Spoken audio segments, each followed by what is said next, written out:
today we're talking about evidence from Egypt that the Hebrews were in Egypt prior to the biblical dating of the Exodus, 1446 BC. By the way, that would make them arriving at Jericho in 1406 BC. Joshua and Jericho, that whole story. But the Exodus began in 1446 BC, according to the biblical dating. And we're giving evidence from Egypt that they were actually there. This is a fantastic one. In fact, it's found right between the paws of the Sphinx itself. Remember the passage we've been working from? On that same night, this is Exodus 12:12, I will pass through Egypt and strike down every firstborn of both people and animals, and I will bring judgment on all the gods of Egypt.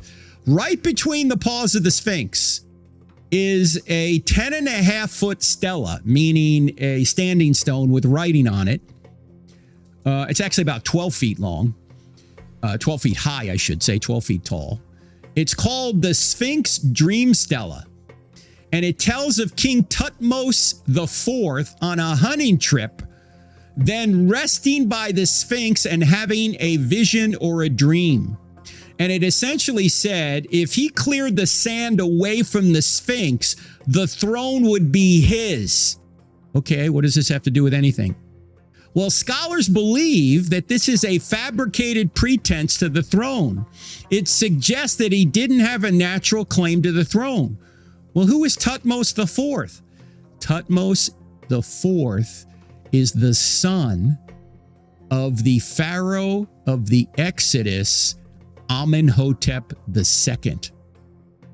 Amenhotep II's firstborn son vanishes from history.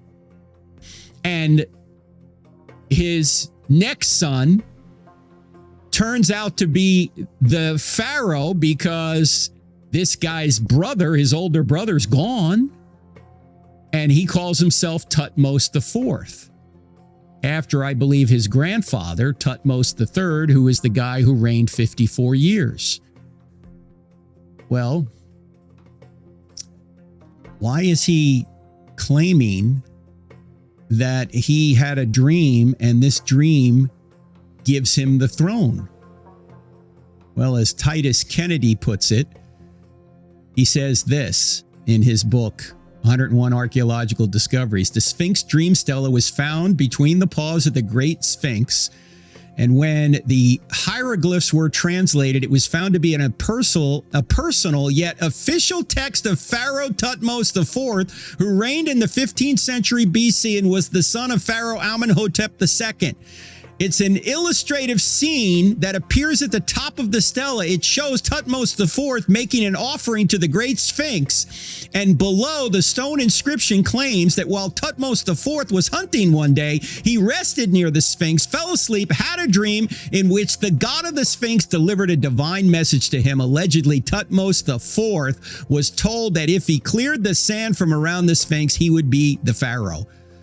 He's essentially getting justification for being the pharaoh because he did not have a legitimate claim to the throne. His older brother did, but somehow his older brother is gone. What does this suggest? His older brother was killed in the 10th plague. And so now he has to put up this big 12-foot high stela saying that he really is the true pharaoh. Why would he have to do this if he had an inherited right to the throne? He wouldn't have to do it. That's what many scholars are saying. This, for me, is fascinating.